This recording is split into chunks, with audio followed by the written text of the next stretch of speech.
is Ro. For those of you who don't know me, my name is Ro. It's short for Rossana Faye, and I am a narcissistic abuse survivor, and I'm a certified life coach, and I'm here to help you heal from narcissistic abuse. What does my hoodie say? Thank you, Reason. It says love is a verb. Love is a verb. And let's see if we can flip this for a minute. Let's do the mirror. How do you mirror? There we go. Love is a verb, my friends. That's right. Love is a verb. Love is not the way we say. It's the way we do, right? How do we show up in love? What do we say? Doesn't matter, does it? How do we show up in love? What do we do? What do the actions show? A narcissist can tell you that they love you on the first date sometimes, right?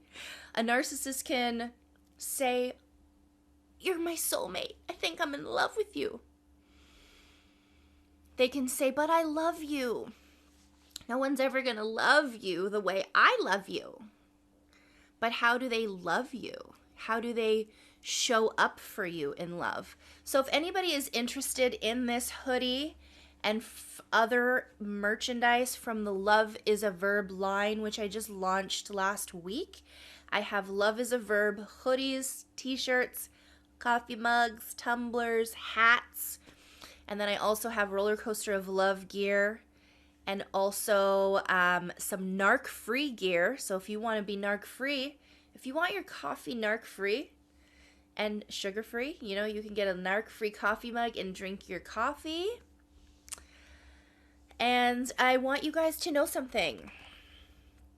Don't believe what people say to you. Don't believe the lovers out there that are showing you that they love you just by saying that they love you. Believe what they show you, okay? I'm not doing any hosts or guests requests today, but thank you for asking. Just turning all those off. So if you're just tuning in, my name is Ro. I'm a narcissistic abuse survivor, and I'm a life coach, help you heal from narcissistic abuse. I also have merchandise. I do one-on-one coaching. I also do group coaching. And everything is linked in my bio.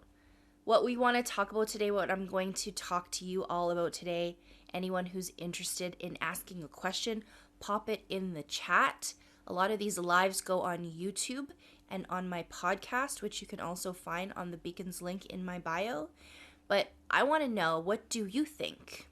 Do you think that all narcissists cheat? Is that something you think? Do you think that they all cheat? And if so, why do you think that is?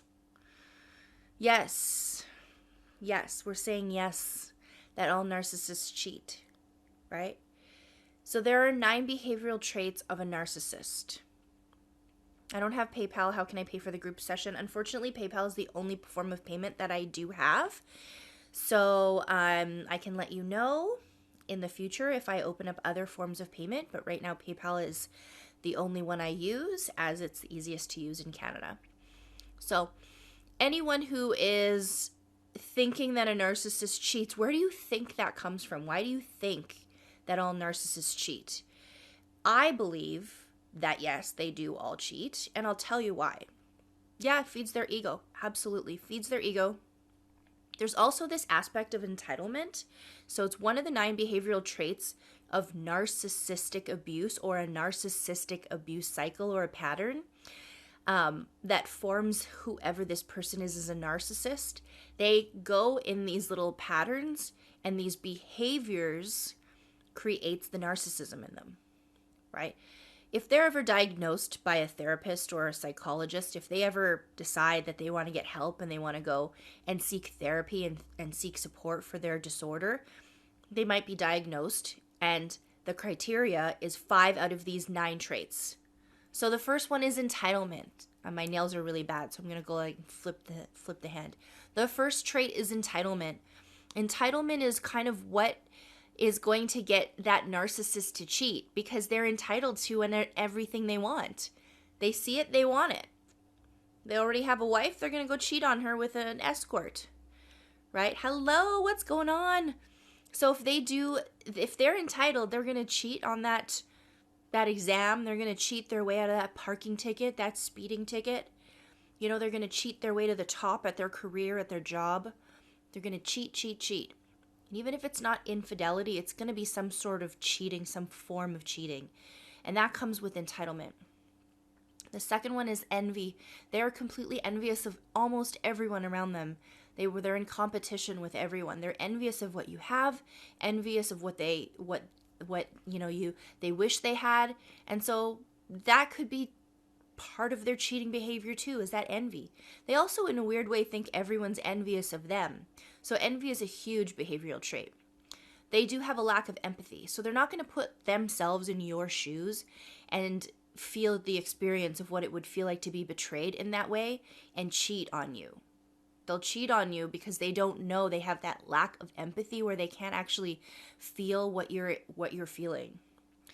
And that comes from one of the behavioral traits, which is that lack of empathy. They have this exploitive personality as well, so they will exploit any kind of situation. If you're gone on holidays for like a week and you're out with, or you're out for the night, or they know you're not going to come home, they're going to exploit that situation and use that to do their dirty deeds at home when you're out. So they might cheat on you because of that. And then really cheating kind of comes with all of these traits. So those are 4. The 5th one is self-importance. They feel like they're so important that everyone's looking at them, everyone's up to them. They need all of this attention. They need all of the shine on them. Everyone needs to be looking at them. They're so hecka important. If they're on social media, they're looking at their numbers every day. They're checking to see how many followers they have. Yo, what's up? They're checking to see how much attention they're getting from other people because of that self-importance. They're also living in number 6 is they're living in fantasies and delusions. They believe that they saw a corn film one day, they might think that they're going to be the next Hugh Hefner. So they need to be sleeping around with all sorts of people. They'll cheat on you because of that weird fantasy and that weird delusion that they live in. And eventually their delusions become reality to them because they keep telling themselves it's the truth. And the more they tell it to themselves over and over, the more they believe that that's their reality. They have a really false sense of reality. It's really frail, right? It's this really flimsy sort of sense of reality that is just, they live in it because they believe their feelings are facts. So they're just going to keep continuing to live in this false reality. Number 7, they are extremely arrogant. These people think that everyone is looking at them sexually. Everyone wants to be them. Everyone looks up to them. Everyone is wanting them. So they're going to think, okay, well, I might as well cheat because everybody wants me. Right? A lot of these narcissists will urge and push for open relationships when they actually don't really realize that open relationship is built on trust and honesty, and they don't know how to do that because they lie all the time. They literally lie all the time. Number 8 is this need for admiration. They're going to want all of your attention, all of your admiration, all of your affection.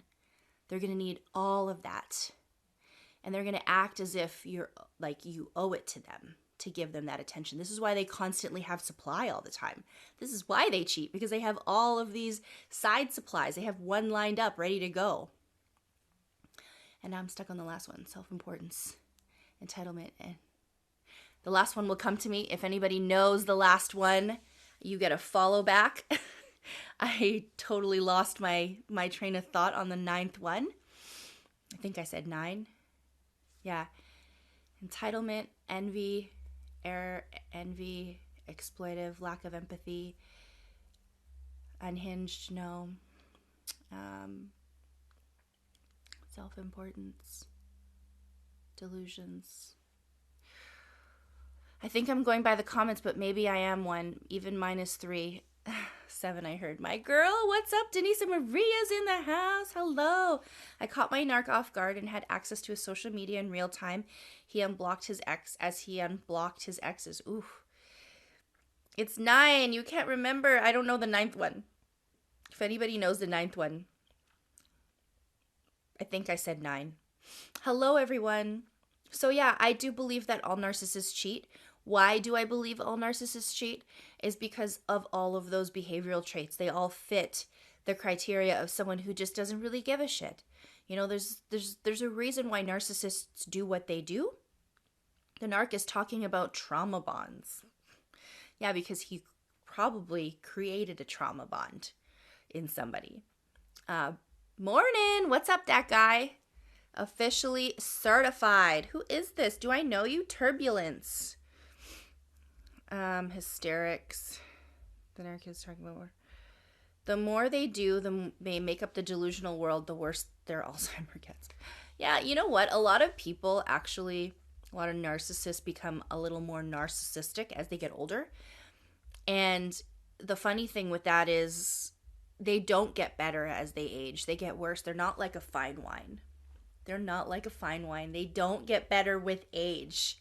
They get worse because they're stuck in their ways. They have this like, I'm better than you. You know, I mean more to you or mean more than you. I hope you don't forget me if you know me. Do I know you? I'm trying to think, who is this?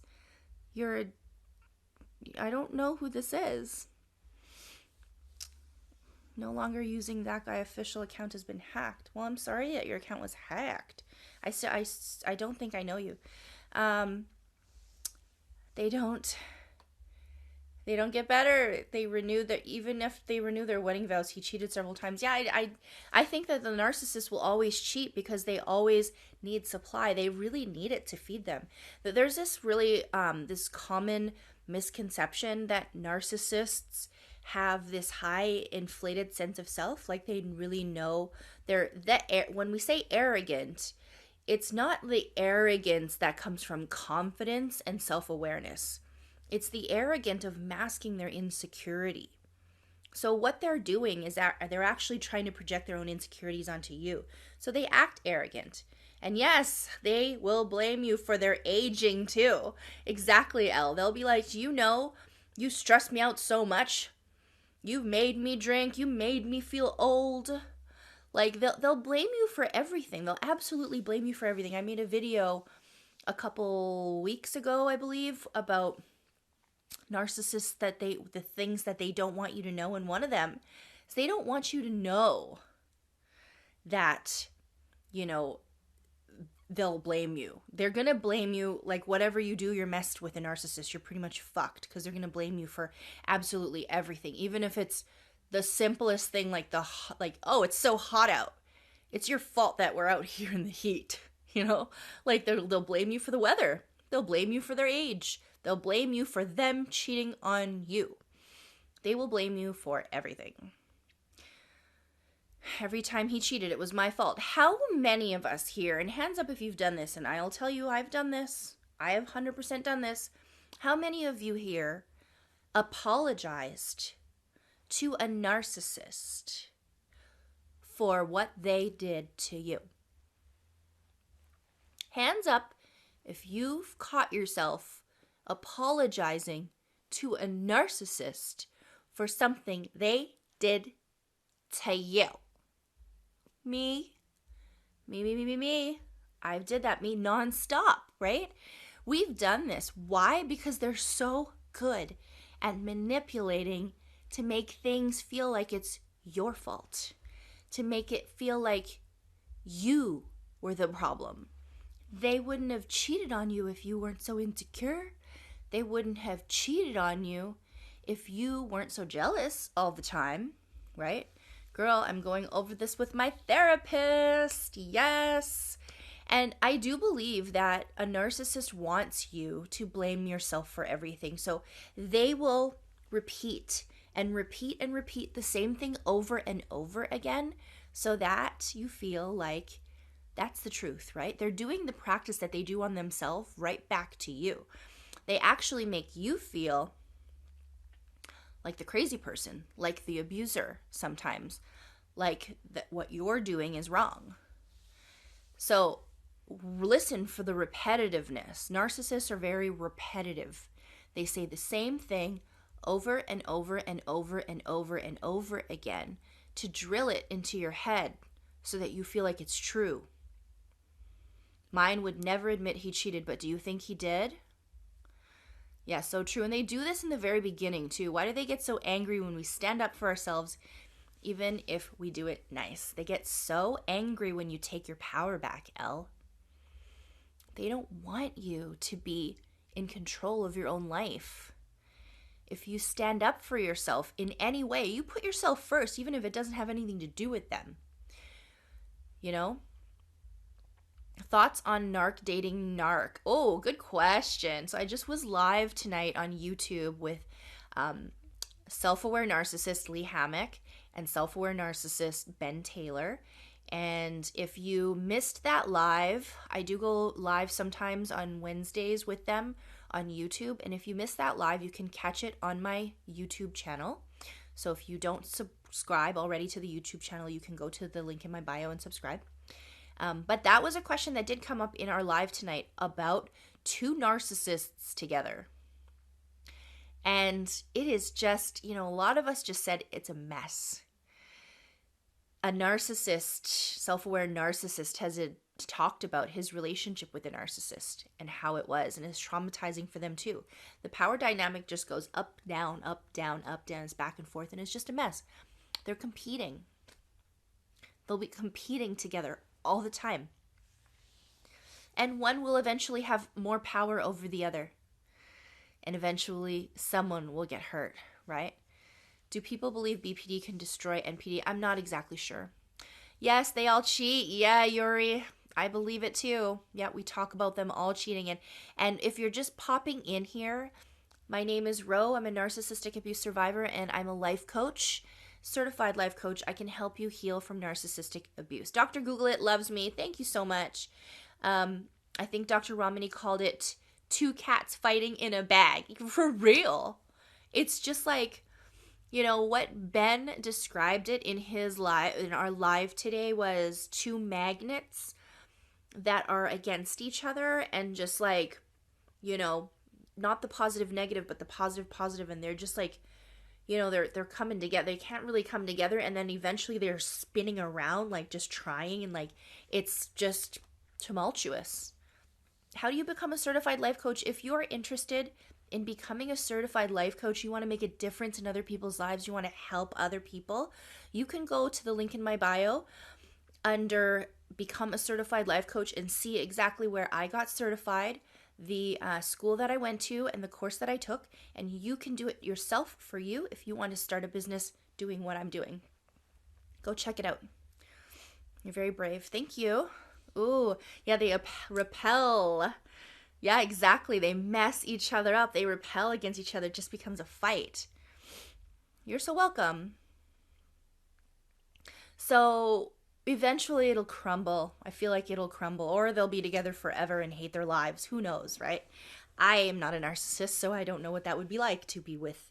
All I know is how I am and how my experience with narcissists has been. Yeah, you're in family court, so you don't do much online. Yeah, there's a fine line if you're in court, if you're working through a divorce, if you have a co-parenting agreement that you're still working on. It's really important to kind of be careful when you're putting your stuff out there online. You have to be safe. Everything you do, you have to make sure that you're safe with it. I get so triggered now when someone gaslights me, even a little. Yeah, guys, who here has felt like they've been gaslit, or somebody in their life gaslights them? And who knows what gaslighting is? So gaslighting, if you don't know what it is, gaslighting is basically somebody who's really hell-bent on trying to change your reality. and trying to make you believe that what you're seeing, hearing, experiencing is not true, that it's a false reality. Now remember, a narcissist lives in a false reality, right? So they're always in this space where they're living this life that doesn't really exist, right? They make you question your own reality. Hey, Kaiten, what's up, my friend? So I want you to remember, if you're ever being gaslit by a narcissist, if you ever feel like you're going crazy, if you're like, where did that go? Where did that shirt go? Where did, my keys go? Narcissists are notorious for hiding your shit on you, okay? So there's that. There's a really physical, kind of simplified way of gaslighting, is just kind of making you crazy and kind of doing their little narc games and moving shit around in the house. Is something that the narcissist I married always used to do to me. Hiding my stuff. Hey, Jess, what's up, everyone? Mine took my journal. Like, ooh, your personal journal with all of your personal words in it. How terrifying is that? I would hate that. Now, on the topic of journals, just in case everyone wants to know, my journal is currently being published on Amazon. So if anybody does want the PDF copy of it, right now you can download it. Go to the link in my bio. It's brand new. It's the very top link, and you can download the PDF version for it for half the price of the hard copy. And the PDF version is like you get all the quotes, and you get all of the lined paper. You can either print it out, or if you have like one of those converters, you can write on it. But if anybody wants the copy of my Rollercoaster of Love healing journal, you can go to the link in my bio and get the PDF copy of it. And I believe that it's set to be released on Amazon next week, so you'll be able to buy it on Amazon. But going back to gaslighting, if you think a narcissist is gaslighting you and you think that the narcissist is making you question your reality, I want you to remember this. If you heard it, they said it. If you saw it, it happened. And if it hurt you, it wasn't a joke.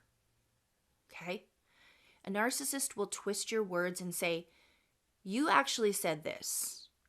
Or they'll twist their own words and lie about it and say, I never said that. And you could have swore that's what they said.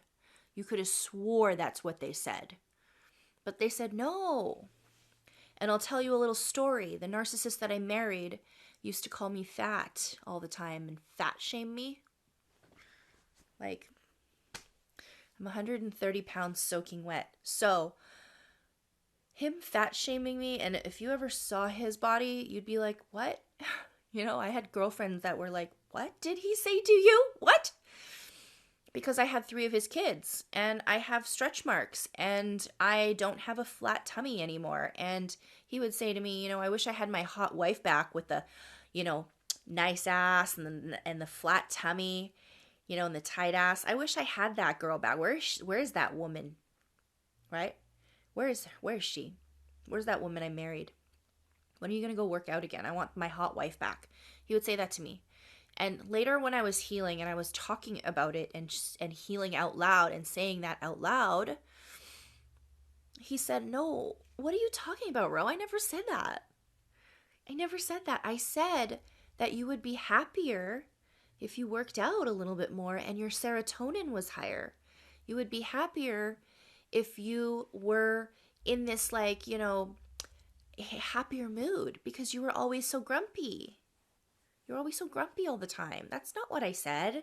I never said you were fat. I never said that you should work out. If anything, I said, let's work out together so that we both feel healthier. I never said any of that. And I could have swore he said that. Want to know why I could have swore he said that? Because it made me feel like shit. Somebody who says, hey, you know what? You're depressed and you're mean, you're always raging out at the kids, you're always angry.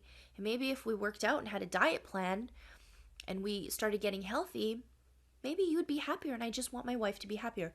If he said that, do you think I would feel so shitty? No. I felt shitty because he called me fat. I felt shitty because he said, your body's disgusting. Verbatim, those were his words. Hey Chris, I see you. right? Did the same to me. Oh my God, I hear it all the time. And now come to learn in narcissistic abuse training, or learning about what this, being a trauma-informed coach, wanting to know about what style of abuse that I went through and what I was going through, learning about why they say what they say. The reason why this narcissist in your life calls you all these names is because that's what they feel about themselves. It's a direct reflection of how they feel about themselves. Thank you, John, for the badge. Sitting in my dad's living room, hanging out with Dad. What's up? What's up, Chris' dad? I want you to know something. When a narcissist insults you, when a narcissist calls you names, when a narcissist makes you feel like shit and calls you a loser and says all these things to you, they think that about themselves. They don't think that about them or about you. They're projecting their own insecurities onto you. They look in the mirror and they hate themselves. They don't like who's looking back. This is why they mirror you at the beginning of the relationship, because you're the one they want to be. They want to be just like you. They're literally studying your every move and coming up with a character on the fly and saying, this is who I want to be in life. I must love this woman because that's who I want to be. Because they hate themselves, right? They think that about themselves. Over time, in this narcissistic abuse cycle, as they're devaluing you and starting to see a reflection of themselves in you, because we do start mirroring the narcissist near the end of that relationship. We start mirroring them. Why? Because they do this great exchange where they start sucking all the energy out of us, and as they're coming up, we're getting pulled down. So we start getting our identity taken away. Exactly, Sarah. We start isolating ourselves.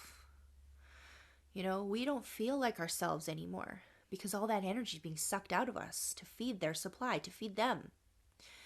So when they say these things to you, it's a reflection of the hatred they have for themselves. When they say these things to you, it's because the mirror that they used to be looking at, because they were mirroring you, became you. The mirror that's looking back at them is now elements of them in you. They start to see the insecurity that they manufactured in you. They start to see the jealousy that they manufactured in you. They start to see this depressed, anxious, shell of a human being person that they manufactured in you. They made you feel this way through all the gaslighting. Right? Yeah, thank you, Chris, for responding. Chris is also a friend of mine in the space. So you guys, if you ever feel like you're being devalued, insulted, called names, shamed, and abused in this way, emotional, verbal abuse, all of the psychological abuse, remember that all of that is because the narcissist is really, truly abusing themselves. They're abusing themselves through you. They don't know how to regulate their emotions, remember? So the emotional rage that they have towards themselves that we would normally do to self-regulate and figure out why we're feeling this way, they don't want to figure out why they're feeling that way. So they'll place it onto you. Okay? So this is why they call you names and change your words around. That's where that story comes into play. Number 2, in gaslighting, what you see, it happened. Everything you ever saw, it happened. If he punched a hole in that wall, he did. Whatever excuse he tries to blame and tries to say, that didn't even happen. What are you talking about? Ooh, what is on your hoodie? This is a Love is a Verb hoodie. These are hoodies that you can get in my merch line, the Narc Free Rollercoaster Crew merch line. Go to the link in my bio and you can get a hoodie just like this.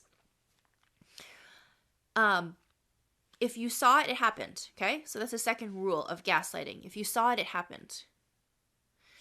Doesn't hit me so he doesn't think it's abuse, right? Any type of intimidation, any type of control, any type of manipulation is abuse. Narcissists will lie, cheat, and steal. That's abuse. So they might not hit you. Maybe they hit the wall beside you. They might not hit you and hurt you physically. You don't have a bruise. but maybe they keep you up all night fighting with you, and then you don't get sleep, and that affects your health. That's physical abuse, right? Maybe they don't hit you, but they drive recklessly and speed all around and threaten to crash the car and yell and scream when you're driving. That's abuse. It's intimidation. It's reckless driving. It's abuse. So all of that is abuse, no matter if they hit you or not. You might be maybe you're not left with a bruise, but you're left with a trauma bond. And you're left with a huge wound in your heart. That's abuse. You have emotional bruises, exactly. We have to remember, we're protecting our safety every time we're with an abuser, right? So, ever take a self-defense course? Anybody ever take a self-defense course if you're ever assaulted or attacked in an alley or something? And what do we learn in self-defense, right? We learn how to protect our physical body, right? We learn how to do one of those drop kicks, how to do this, block, punch combo. We learn how to do all this shit because if somebody attacks us physically, we need to defend ourselves because our physical safety needs defense. How do we defend ourselves on our emotional safety? Have you ever had to take a self-defense course on emotional safety? Has anyone ever told you that your emotions needed safekeeping? Have you ever thought about the need for emotional safety? Right? Who here has ever thought about those two words together? Emotional safety. Thank you, Chris. Have a good night. Right? Emotional safety is something that we need to protect our heart and our soul from being bruised. Thank you for the roses. Our emotional safety is just as important as our physical safety, if not more important. Why? Because our physical safety can be healed on the surface, right? Our emotional safety cannot just be healed like that. So how do we protect it? L with the answer. Boundaries. You need emotional boundaries. And anybody who coaches with me knows, what do I work on? I work on your emotional boundaries. I work on some things that you can say to yourself that say, hey, what can I do today to keep myself safe from this thing that I won't put up with? Because my hair is doing such a weird thing up here. Our boundaries are for us, and I've talked about boundaries many times in my lives. Boundaries are for us, not for a narcissist or anyone else in our life. We don't even need to share our boundaries with anyone that we have boundaries with. I've heard the phrase physiological safety over the past few years. I realize now I didn't have it. Yeah. Thank you, sweetheart. You're rocking it. You guys are rocking it. You guys being here in my live is rocking it. Being here healing is rocking it. Having this community and having everybody be able to have a safe place to share and a safe place to heal is rocking it. So don't ever forget that when you're doing this, when you're in here, don't ever think you're obsessed with narc talk or you're sitting on YouTube and you're learning all this stuff and you need to stop. No, you keep learning. We keep learning and growing and healing. We do this together. Yes, we are 100% healing together. So emotional boundaries, again, just any kind of boundaries is to protect your emotional safety. Boundaries are safety mechanism. It's what kind of shit do I want to put up with today? And what will I never put up with any old day? Right? Why do boundaries make people mad? Because manipulation hate boundaries.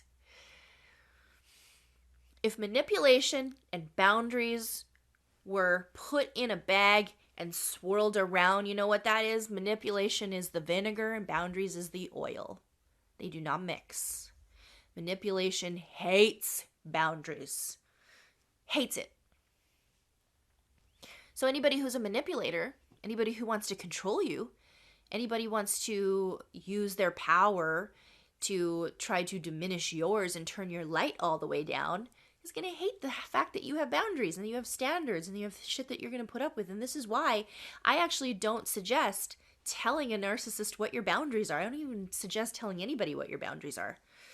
I don't suggest we share our boundaries with anyone. We just decide if they're allowed in the nightclub. We are a hop and poppin' nightclub. Remember this? Okay? You are a hop and poppin' nightclub. You are Studio 54. And the bouncer at Studio 54 gives you an up and down look and goes, no, I don't want you in here. You don't have what it takes to get in here. If you don't have what it takes to get in here, you don't get in here. They don't get access to you, the hop and poppin' nightclub. If a person doesn't have your boundaries and doesn't practice what you believe is a standard to being in your life, if they're not a generous person, if they don't practice authenticity, if they are not honest and authentic, and they hop and pop in nightclub, exactly. If they're not who they say they are, if they're not generous in how they share their time and their space with you, what they give you, I'm not just talking financial, I'm talking how they share their space and their time with you. They're not asking you about your day. They're not putting in the effort. They're not being there with you quality time. That is not generosity. And if you're a generous person by nature and that's something that you embody as a standard for who you accept in your life, that is not only a standard, that is also a boundary. And Studio 54 is not going to let somebody in that doesn't have the standards to get in. Your boundaries are the cover charge to get into the nightclub. That's you. So you need to start looking at people like a bouncer. You need to start looking at people and go, oh, a liar? You're not allowed in here. Oh, an abuser? Nope. You ain't coming in here. Oh, you're love bombing me? Nope. That's manipulation. You ain't coming in here. Hi, Hunter. Hi, Val. What's up, guys? So I want you to remember that. They're so draining. They just take. Yeah. Anybody who just takes without any give, that is manipulation. That is abuse. On the Facebook page, Navigating Narcissism is amazing. Ooh, yeah, everybody go check that out. I used to beg for time with him and I cried over it. I begged for 5 minutes. I'll never do that again. We beg. We beg. Want to know why? Because at the beginning of a relationship with a narcissist, they give you a loaf of bread. And you're like, ooh, this is so nice. All the love bombing, all the amazing feel-good feelings, all those sexy feelings, you know, the oxytocin, the love hormone that you get when you're having a baby, right? The love hormone that you get when you're feeding that baby. The love hormone that we get when we're delivering that baby, right? And when we're making it in the bedroom, we get a lot of oxytocin. And oxytocin is a hormone that we get. We get the loaf of bread. But then what happens? The loaf of bread turns into a half a loaf of bread. Next thing you know, they just throw you a slice. And you're like, what's with the slice? And then they come at you like, what's wrong with the slice? You're getting bread, aren't you? Next thing you know, they're feeding you half a slice of bread. And you're like, and then they don't feed you for days and days. And you are sitting there famished, starving. Like you're getting nothing. You're not getting any attention at all. They're not giving you anything. And you used to be like their number one fan. Like you used to be their favorite person in the world. They used to tell you they loved you every day. They didn't show it, but they told you. They used to tell you all sorts of things and put you up on this pedestal that they built for you. They built you this perfectly crafted pedestal, and they sat you up on the pedestal just like that. And you were so happy up there with all those oxytocin hormones. And then you just get so stressed out when they start calling you fat and saying, you're not worth it. Oh, you're just here for your looks. You don't even do shit. You know, like, what's wrong with you? Well, you cheating on me again? give you attitude for no reason and completely ignore you for like days, sometimes weeks, maybe even a month or more, right? Vibe with Kai in the house. Everybody go check out Kai. I did a podcast with him, actually. It's in the link in my bio if you want to go listen to it, all about narcissistic abuse and narcissists.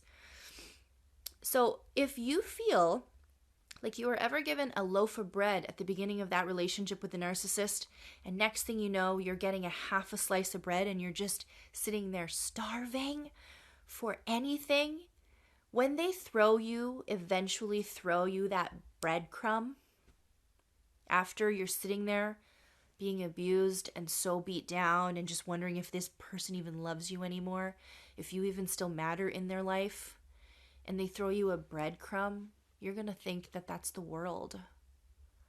You're going to think that's the most amazing thing in the world that you ever got. You're going to think that that breadcrumb is your key back to their heart, to the beginning of the relationship where the feelings were so real and the high was so high. It's literally like being on a frigging heroin addict's journey. That first hit of heroin feels so good, right, guys? So good. I don't know. I've never done that. I don't know if I can say that on live.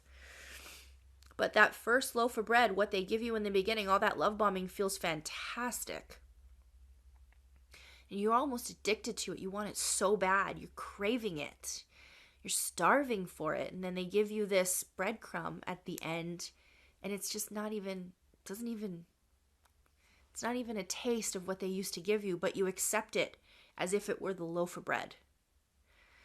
And what happens is we become addicted, and that oxytocin, that wonderful love hormone that we used to get in the beginning, it turns into, you know what releases out of our brain instead? Dopamine. That's what gets released instead. Dopamine is an addiction hormone, guys. It's a really intermittent pleasure reward hormone that doesn't last. It's like going to the casino and just ding, ding, ding, ding, ding. It makes us crave more. The more we get it, the more we crave it. Few and far between, too. That's how a trauma bond is built. This is how we get addicted, because of all that breadcrumbing, because of all of those little breadcrumbs that keep you in. Why does he do this to me? The question is not the right one, user. I want you to really shift your questions, and it's going to help you. If you're new here, I'm a narcissistic abuse survivor and a coach. My name is Ro. I can help you through this. What I do in a lot of my one-on-ones is I teach survivors in the community how to ask the right questions. Life begins when you start asking the right questions. Why does he do this? Why does he do that? Title of the most amazing book that you can learn about psychopaths and narcissists right here in my bio. If you want to download, there's a copy of it, a PDF copy of it, but you can also buy it on Amazon. Why does he do that? By Dr. Lundy Bancroft. It's going to help you learn about narcissists and psychopaths. But the question that you're asking comes from this really specific place. The question that you're asking is, why is he like this? Why does he do this to me? The reason why you ask this question, where it comes from, is this deep-rooted cognitive dissonance, or this confusing thought that I would never do this. How could he do this to me when I couldn't do this to anyone? I don't understand that. You don't get it. Because you could never see yourself hurting someone in this way. Right? So why does he do that to me? Gets you nowhere. I want to help you get somewhere. I want to help you move forward. I want to help you get to a place where you feel like you're healing and you feel like you can trust yourself again, maybe to go out and date, right? Trust yourself again to see red flags in people. Right? I want to get you to that place. So here is a new question for you. What do I do now? What do I do now? Okay? I don't want you to ask, why does he do this? I don't want you to ask, why did they do that to me? Because it doesn't give you peace. It doesn't give you any answers.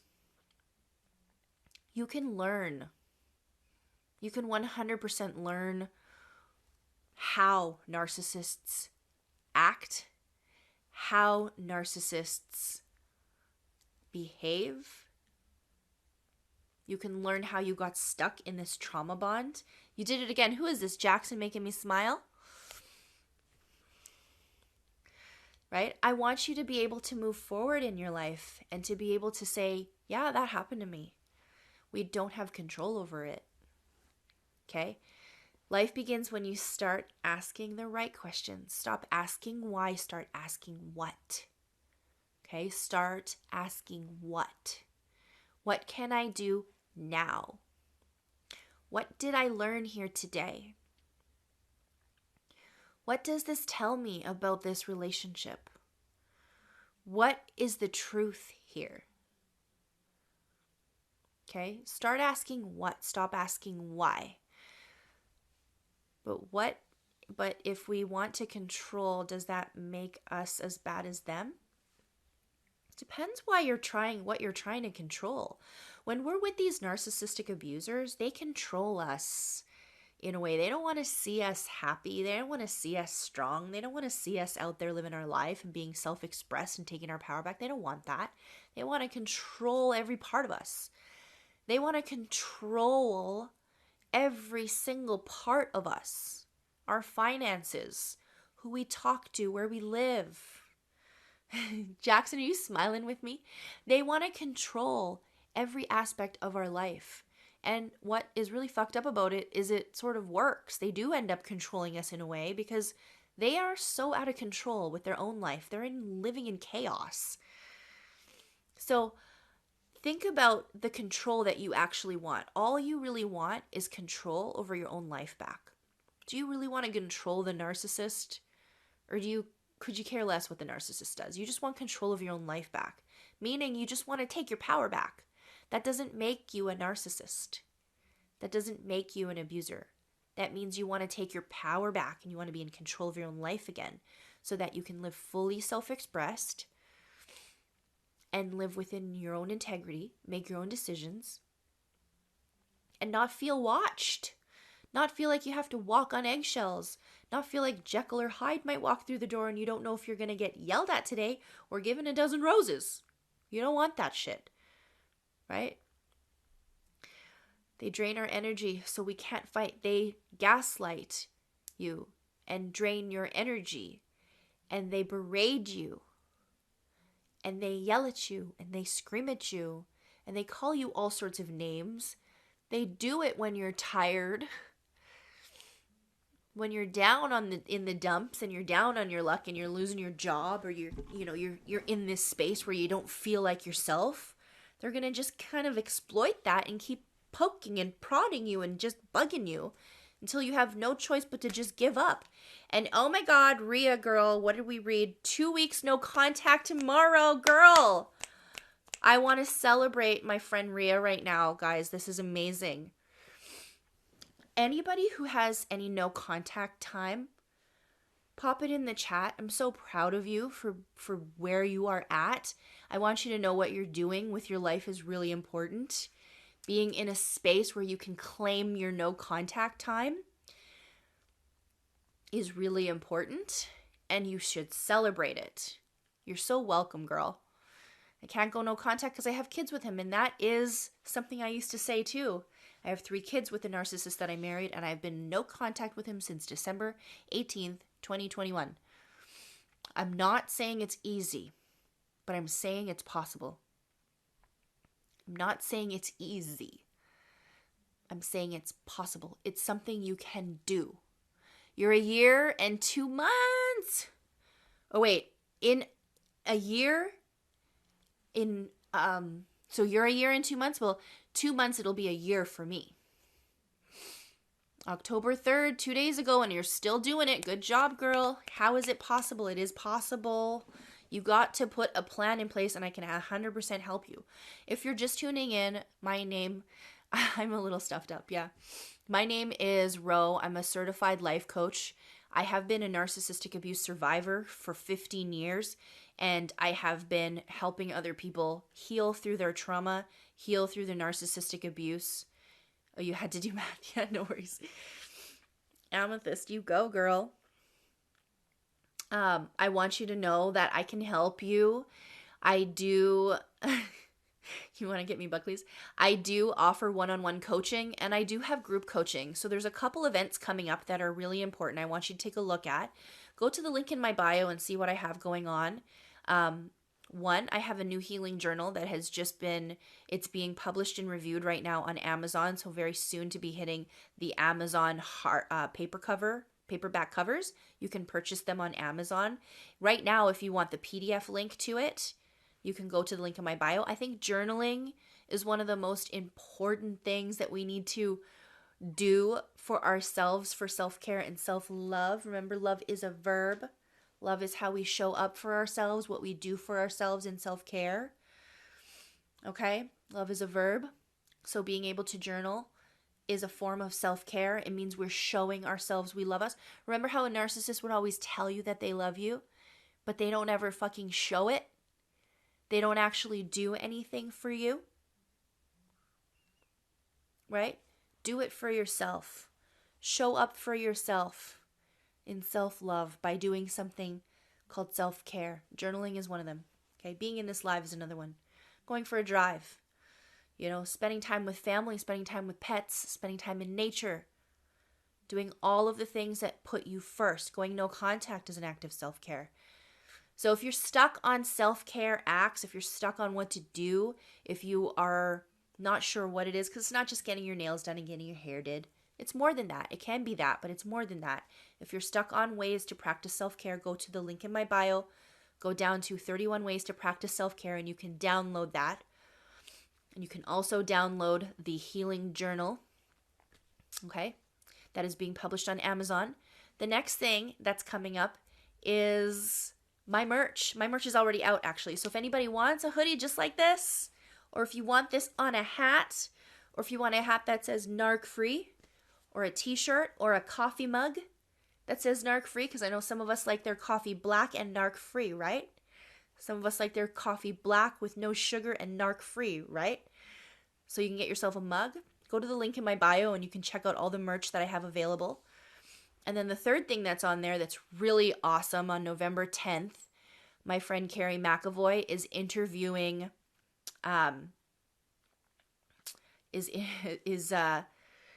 hold on one second here. Who is this? Sorry, guys. Okay, maybe just blow one kiss. No, I'm not going to do that. Is interviewing the author of How to Spot a Dangerous Man. Okay, and Women Who Love Psychopaths. And okay, Jackson might need to get blocked here. But I want you to know, if you are looking for these events, they're all in the link in my bio. And sorry, Jackson, but people aren't loving you right now. And this is a safe community and a safe place, so I don't know where my moderators are. But, sorry, Jackson's gone. I agree, block. Yeah, get rid of him. He's making us feel real uncomfortable. So, thank you, Reason. Yeah, and maybe, Jess, I'll make you a mod just in case we got some of the fellas leaving and stuff like that. Okay. So Sandra Brown, Dr. Sandra L. Brown wrote the book, How to Spot a Dangerous Man. She also wrote Women Who Love Psychopaths. She is going to be interviewed, and I'm going to be a panelist on this webinar. It's on November 10th. It's called How Could I Have Fallen for a Dangerous Man? And you in the webinar can ask questions to her and she'll be able to answer them. She's going to talk all about how to spot a dangerous man. She studied pathological love relationships and the patterns that happen, and us women, when we choose these pathological men who lie, cheat, and steal. She does study men because from her perspective, she's a woman in this field. She's a psychologist.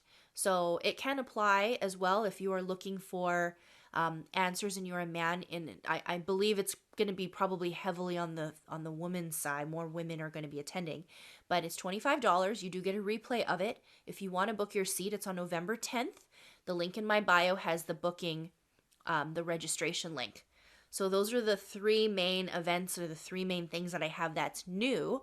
Along with that link is my coaching. So if you're wanting to work with me one-on-one, if you want to be able to have some clarity in the situation that you're in, or the narcissist that you're dealing with right now, and how to go no contact, that's an opportunity for you to work with me one-on-one, so I can give you the lens, the glasses, to be able to see it for yourself.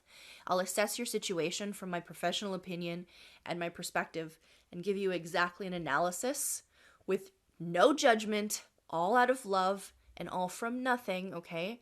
I'm not going to draw my own personal experience and attach it or project it onto you. That's not me. I would never do that. I'll take a look at your situation and really assess it and give you the clarity and tools in your life to move forward. That's what I do in a one-on-one coaching session. So if you're interested in booking one with me, go to the link in my bio and check that out. And then I also have group coaching. So if you like these kind of more people chatting in the chat like this, and more people speaking and talking, I do a group coaching session that's 25 people. It's limited to 25 people. I do it every month.